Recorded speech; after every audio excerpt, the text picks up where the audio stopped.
আজকে আমরা তৃতীয় শ্রেণীর ইসলাম শিক্ষা বইয়ের দ্বিতীয় অধ্যায় এর অনুশীলনী প্রশ্নের সমাধান করব। অনুশীলনী 2, সঠিক উত্তরে টিক চিহ্ন দাও।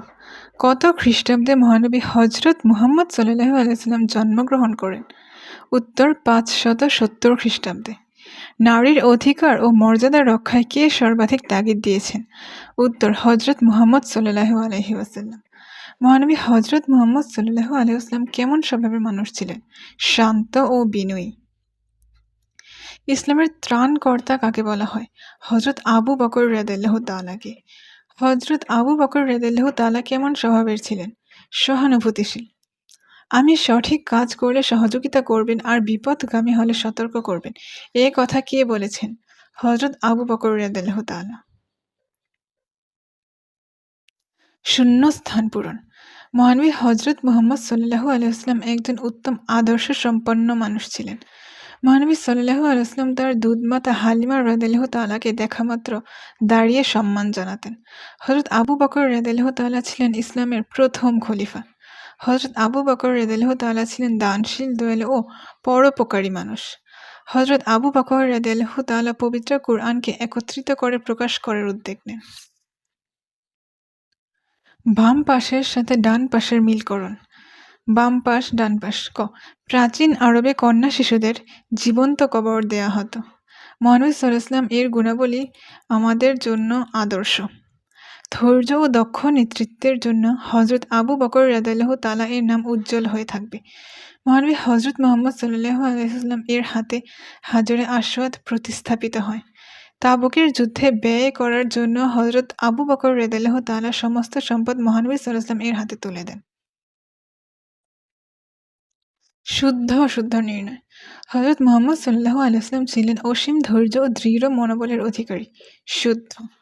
মহানবী হযরত মুহাম্মদ সাল্লাল্লাহু আলাইহি ওয়াসাল্লাম হিলফুল ফুজুল গঠন করেন। শুদ্ধ। আমাদের জন্য মহানবী সাল্লাল্লাহু আলাইহি ওয়াসাল্লাম এর জীবন আদর্শ অনুকরণীয়। শুদ্ধ।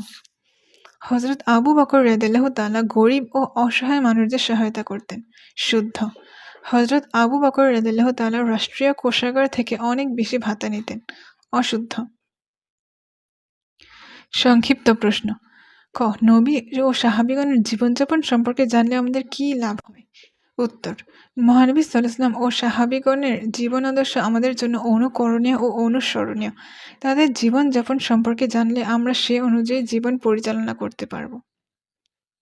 কুরাইশরা হযরত মুহাম্মদ সাল্লাল্লাহু আলাইহি ওয়াসাল্লামকে আল আমিন বলে ডাকত কেন? মহানবী হযরত মুহাম্মদ সাল্লাল্লাহু আলাইহি ওয়াসাল্লাম সবসময় সত্য কথা বলতেন, কাউকে কথা দিলে তা রক্ষা করতেন, তাই কুরাইশরা তাকে আল আমিন বলে ডাকত। হিলফুল ফুজুল কি? মহানবী সাল্লাল্লাহু আলাইহি ওয়াসাল্লাম যুবক বয়সে আরবের অন্য যুবকদের নিয়ে একটি শান্তি সংঘ প্রতিষ্ঠা করেন। এই শান্তি সংঘটির নাম ছিল হিলফুল ফুজুল। হযরত আবু বকর রাদিয়াল্লাহু তাআলাকে ইসলামের ত্রাণকর্তা বলা হয় কেন? হযরত আবু বকর রাদিয়াল্লাহু তাআলা ধৈর্য ও দৃঢ়তার সাথে ইসলামের সংকটজনক সময়ে হাল ধরেন। তার দক্ষ নেতৃত্বের ফলে মহানবী সাল্লাল্লাহু আলাইহি ওয়াসাল্লাম এর মৃত্যুর পর তৈরি হওয়া সমস্যাগুলোর সমাধান হয়। এজন্য তাকে ইসলামের ত্রাণকর্তা বলা হয়।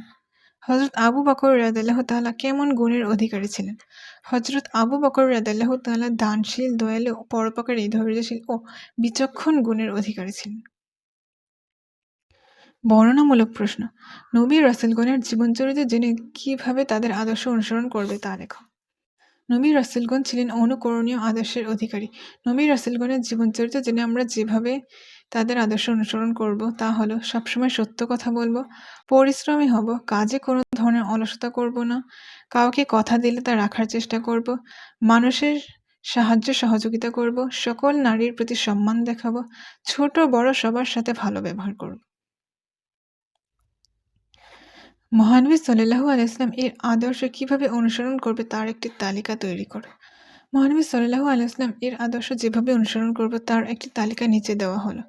আমরা আচরণে বিনয়ী হব, অহংকার করব না, ছোট বড় সবার সাথে ভালো ব্যবহার করব, সুখে দুঃখে মানুষের পাশে দাঁড়াবো, সবসময় সত্য কথা বলবো, কাউকে কথা দিলে তা রক্ষা করব, নিজের কাজ নিজে করব, মা বোন সহপাঠী সহ অন্য নারীদের সম্মান করব। কিভাবে হযরত আবু বকর রাদিয়াল্লাহু তাআলা এর জীবনাদর্শ অনুসরণ করবে তা বর্ণনা করো।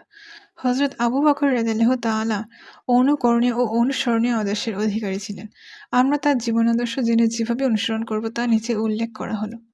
আমরা অন্যের প্রতি দয়াশীল হব, গরিব, অসহায় ও বৃদ্ধ মানুষদের সহযোগিতা করব, সাধ্যমতো দান করব, চেষ্টা করব দানের ক্ষেত্রে গোপনীয়তা বজায় রাখতে। বাড়িতে বা বিদ্যালয়ে আমাদের দায়িত্ব সঠিকভাবে পালন করব, কোনো সমস্যা দেখলে ধৈর্যশীল থাকব।